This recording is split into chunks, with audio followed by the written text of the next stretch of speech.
Bismillahirrahmanirrahim.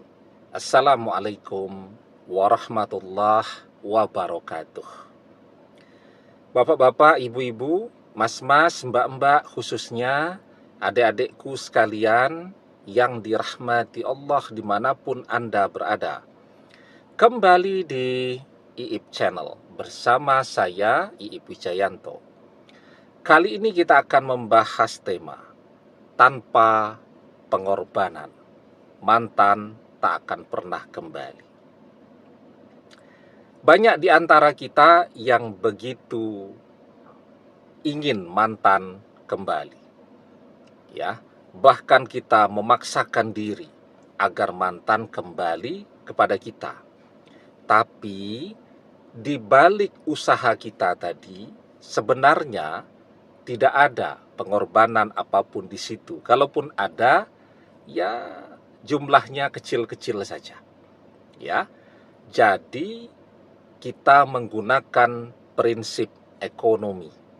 Dengan modal sekecil-kecilnya mendapatkan keuntungan ataupun hasil yang sebesar-besarnya. Jadi misal sebagai contoh ya, kita memaksa orang lain untuk membantu kita. Misal ada teman ataupun sahabatnya mantan, untuk bicara dengan mantan, agar mantan mau balik kepada kita. Ya, dia bicara dengan mantan, itu adalah kerja. Dia harus ketemu, dia harus meluangkan waktu kerjanya, dan seterusnya, dan seterusnya. Apa yang kemudian terjadi? Kalau gagal, kita marah kepada dia.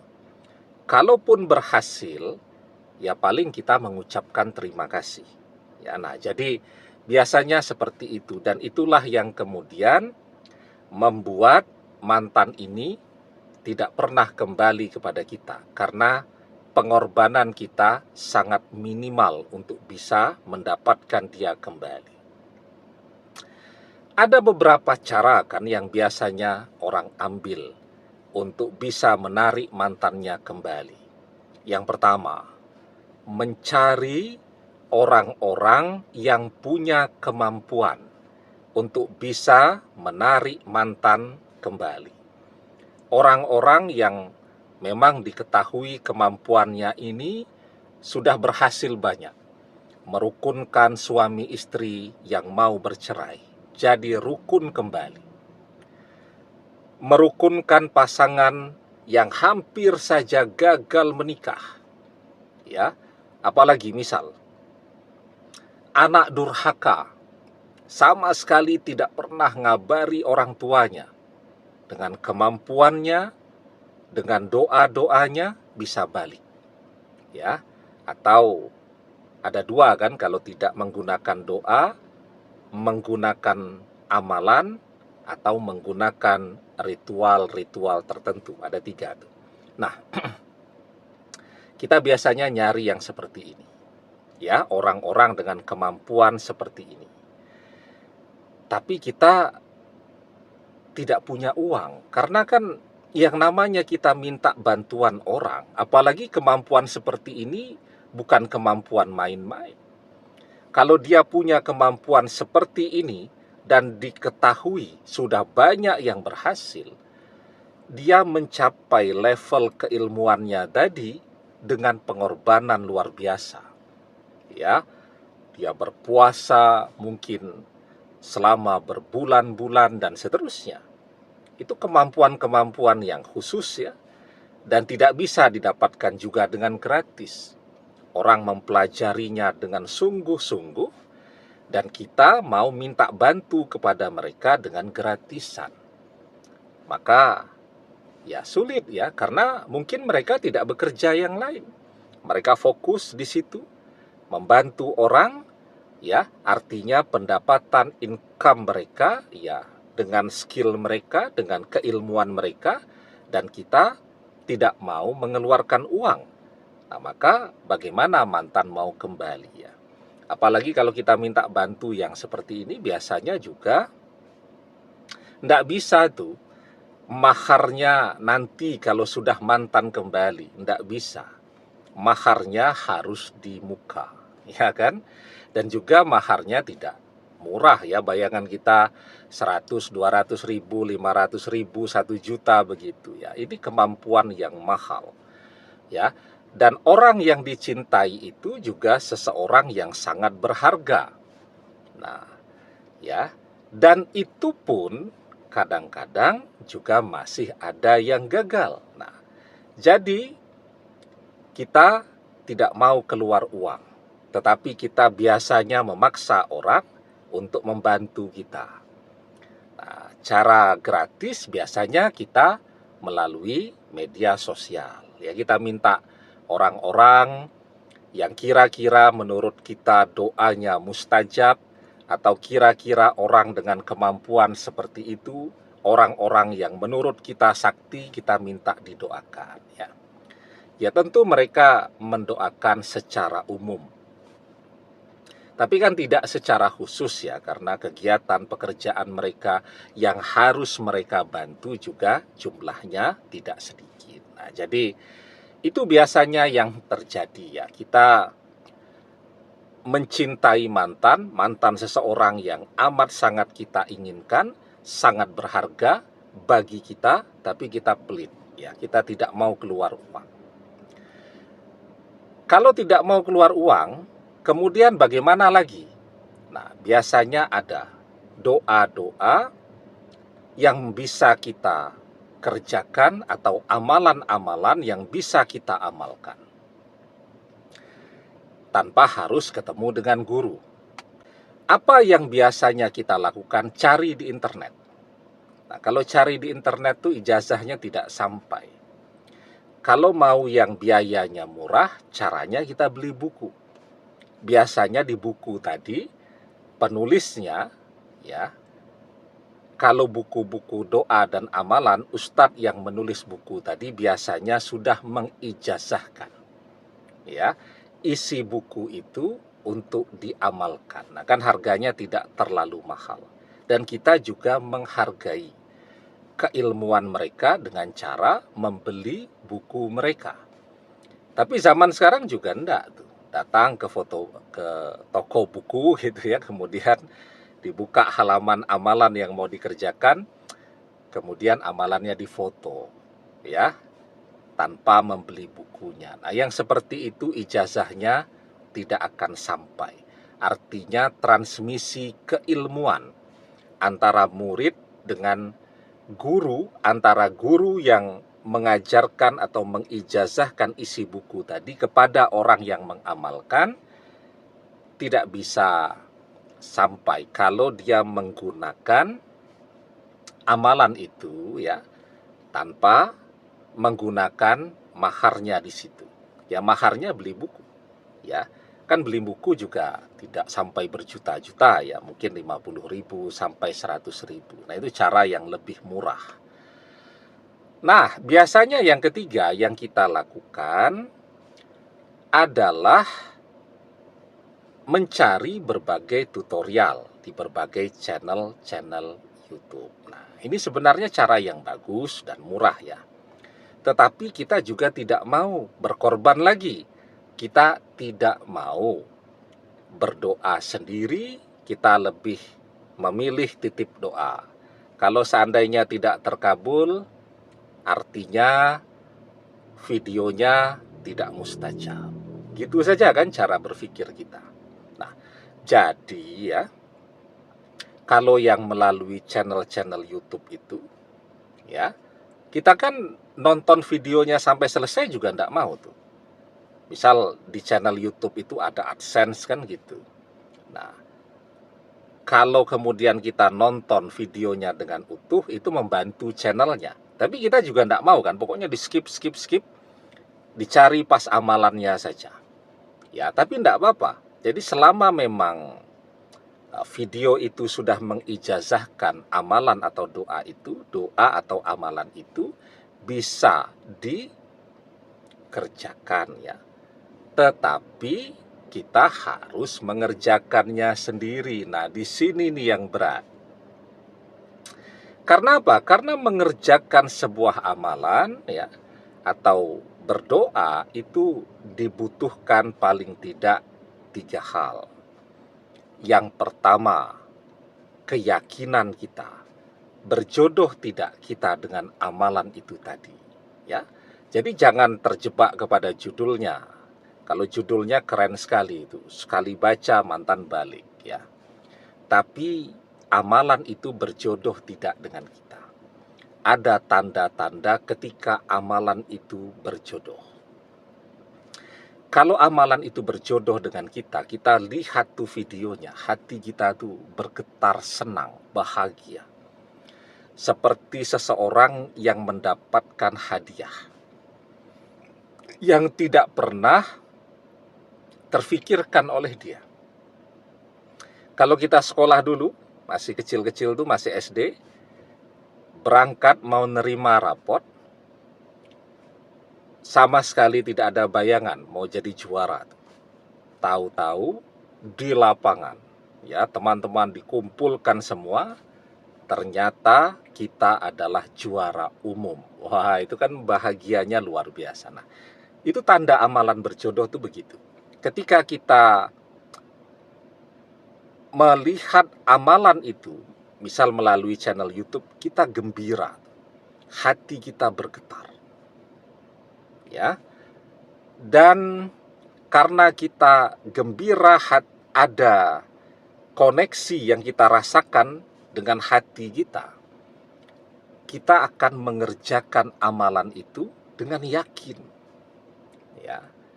Karena terjebak kepada judulnya, orang kemudian mengerjakan amalan itu ya coba-coba saja, antara yakin dan tidak. Ya tidak akan jadi itu amalan kalau kita coba-coba. Kita harus yakin dulu, ya.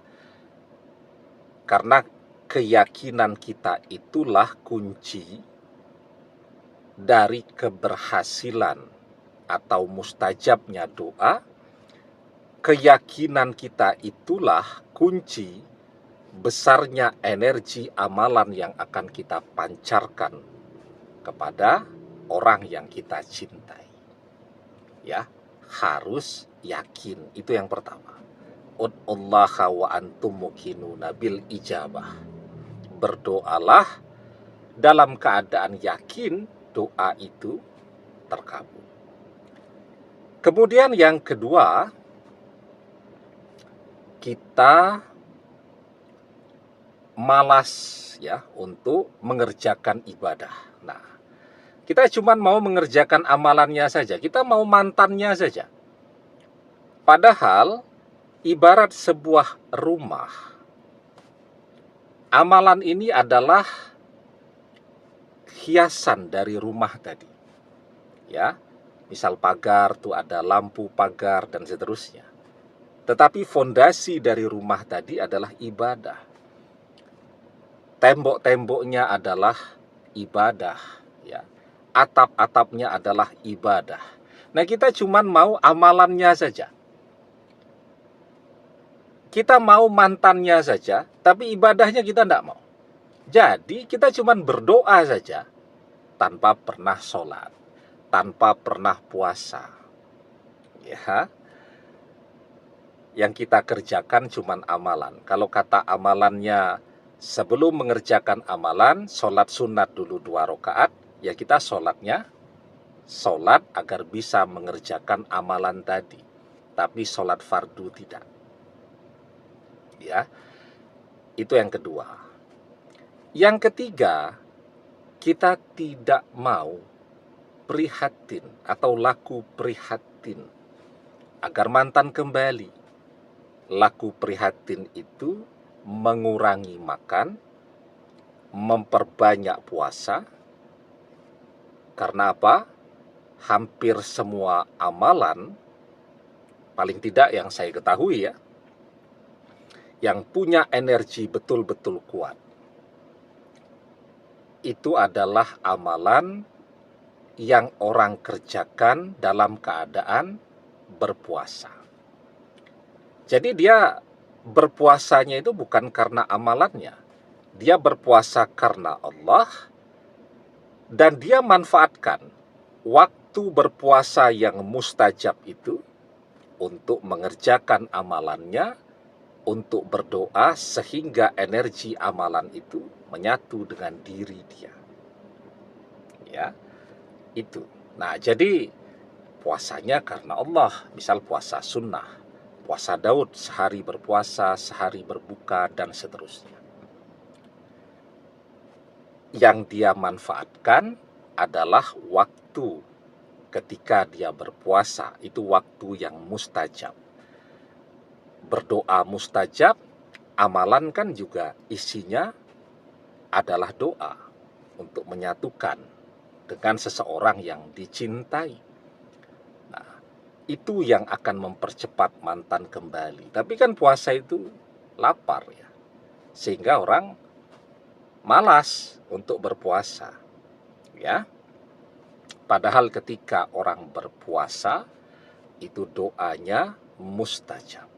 Salah satu la turaddu da'watuhumus sa'imu hatta yuftira. Ada 3 doa yang mustajab, yang tidak akan tertolak. Yang pertama, doa orang yang berpuasa hingga dia berbuka puasa. Ya, itu yang pertama. Laku prihatin. Yang kedua, mengurangi tidur. Ya, malam hari, waktu mustajab lagi untuk berdoa. Tapi ini berat. Tidak banyak tuh orang yang sanggup bangun di sepertiga malam menjelang fajar. Tidak banyak. Ya, padahal itu waktu yang sangat mustajab untuk berdoa. Yanzilu Rabbuna tabaraka wa ta'ala kulla lailatin ila sama'id dunya khina yabqa sulusul lailil akhiru yaqulu may yad'uni fa'astajibalahu. Ya, Allah Subhanahu wa ta'ala itu turun ke langitnya dunia pada sepertiga malam menjelang fajar setiap malam untuk mendengarkan doa-doa kita. Dan Allah berfirman, siapa yang berdoa kepadaku, maka akan aku kabulkan. Tapi berat, ya kan? Nah, dan yang ketiga, bersabar. Nah, itu juga berat tuh. Kita tidak bisa bersabar. Padahal kalau dipikir-pikir, mantan sudah lama juga nih. Sudah 2 tahun pisah dengan kita. Tapi kita terus saja tidak bisa belajar untuk bersabar. Kita melihat sebuah amalan, wah kelihatannya bagus nih, kerjakan amalan. 2 bulan belum ada respon apapun dari mantan, mulai ngeluh, mulai komen tuh, mana hasilnya, kapan mantan balik, kok tidak ada tanda-tanda mantan balik. Yang harus kita ketahui, namanya doa, namanya amalan, atau apapun juga, semuanya bisa terjadi dengan kehendak Allah. Ya. Jadi sebagus apapun amalan itu bisa terjadi jika Allah mengizinkan. Dan ujian kesabaran kita itu yang paling penting. Karena apa? Karena kalau kita rajin mengeluhnya, selesai. Amalan kita tertolak, doa kita tertolak. Yustajabu li ahadikum malam ya'jal. Yaqulu qad da'watu rabbi falam yastajibli. Doa salah seorang di antara kalian pasti dikabulkan selama ia tidak tergesa-gesa. Siapa itu orang-orang yang tergesa-gesa? Yaitu orang-orang yang mengatakan, aku sudah berdoa kepada Robku, tapi dia tidak mengabulkannya untukku. Ya, jadi kita kan sering begitu. Mana hasil dari doa saya ini? Mana hasil dari amalan saya ini? Kita sering begitu. Padahal Apakah namanya doa, apakah namanya amalan, atau orang mengerjakan ritual-ritual tertentu, semua terjadi jika Allah mengizinkan. Tapi kita tidak mau berkorban untuk bersabar. Nah, jadi kalau kita keluar duit tidak mau, ya, kemudian apalagi itu, mengerjakan amalan berdoa sendiri kita juga malas, ya. Kita juga tidak mau laku prihatin. Ya sudah, artinya lupakan saja mantan. Tapi kalau kita memang mencintai dia, kita menganggap mantan seseorang yang sangat berharga untuk kita, maka kita akan berkorban. Tadi, berdoa dengan sabar, kalau bisa kita ikuti dengan puasa, dan tentu jangan lupa ibadah-ibadah fardu juga harus dikerjakan. Mutiara itu sangat berharga. Untuk mendapatkannya, para pengrajin atau nelayan itu harus menyelam ke bawah laut untuk mendapatkan mutiara yang harganya mahal tadi. Sesuatu yang berharga, tentu mendapatkannya dibutuhkan pengorbanan dan kerja keras. Wa alaysa lil insani illa ma syaa. Dan bahwasanya seorang manusia tiada memperoleh selain apa yang telah diusahakannya. Demikian, semoga bermanfaat. Wallahu a'lam bissawab, billahi taufik wal hidayah. Assalamualaikum warahmatullahi wabarakatuh.